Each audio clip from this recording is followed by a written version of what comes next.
Tamam.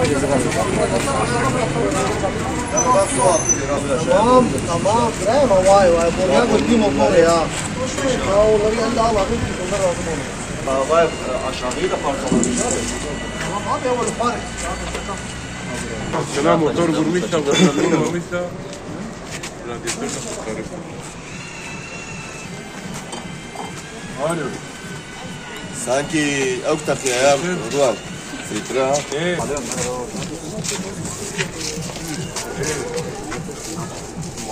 gelsin abi.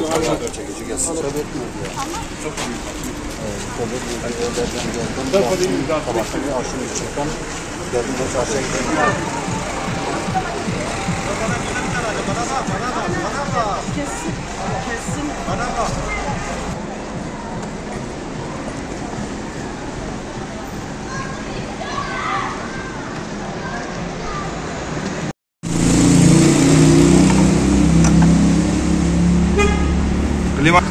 Klima ne yapacak?